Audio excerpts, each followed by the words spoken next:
C'est l'heure de la pépite, on accueille Julien Miel-Caraca à 7h41. Et je vous vends des embouteillages ce matin. Qui chante? Sanseverino. Ah, sans Séverino. Les embouteillages, des embouteillages créés sur mesure. Faut être un peu dingue, non, pour rêver d'embouteillage, ou faut être un artiste allemand. J'ai pas entendu tes bêtises. Christophe, mais je crois que c'est mieux. C'est mieux comme ça. C'est un artiste allemand donc qui a décidé de créer des embouteillages virtuels. Regardez ce qu'il a tweeté. 99 smartphones transportés dans un chariot pour créer des embouteillages sur Google Maps.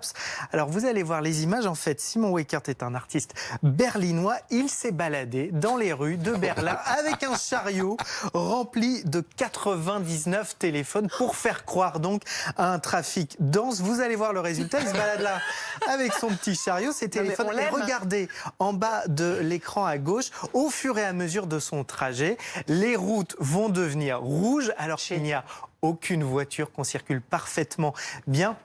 C'est pas mal pour être tranquille, pour visiter une ville, parce qu'évidemment, pendant ce temps-là, les voitures ne passent pas sur son chemin. Alors, pourquoi il a fait ce piratage? Évidemment. Alors, il y a un message derrière, vous allez voir, il l'a expliqué dans un texte sur son site internet. Alors, évidemment, il veut dénoncer notre addiction à tous, les uns et les autres, à toutes ces applications qu'on utilise au quotidien, mais aussi nous expliquer que tous ces nouveaux services, c'est bien joli, mais ça modifie la ville. En clair, toutes ces applications utilisées via Google modifient notre façon de voir le monde. Alors, Google est plutôt bon joueur. On les a appelés hier et ils reconnaissent que c'est plutôt un bon coup de la part de cet artiste, mais ils expliquent que les bugs sont rares, que normalement l'algorithme n'utilise pas que des données des téléphones connectés. C'est pas la première fois que Google Maps est ainsi détourné, piraté. En juin dernier, le Wall Street Journal avait dit qu'il y avait 11 millions de fausses adresses sur Google Maps ou de faux commentaires.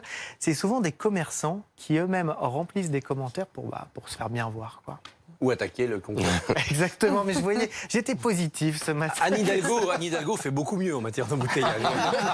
Petit joueur. Est-ce qu'elle a 99 téléphones, Anne Hidalgo? Mais si tu te balades dans Paris peut-être avec ton petit chariot rouge, mon cher Christophe, comme ton écharpe, tu pourras circuler tranquillement. Il a pris 99 abonnements ou c'est des copains qui lui ont prêté leur je pense que téléphone? c'est des copains, j'imagine. Et pourquoi on a masqué son visage? C'est lui. Ça fait partie de la performance, l'artiste. C'est une œuvre. L'artiste s'efface derrière son œuvre. Excusez-moi. Sur d'autres images, on le voit bel et bien. C'est Banksy en fait. Ah, d'accord. Voilà.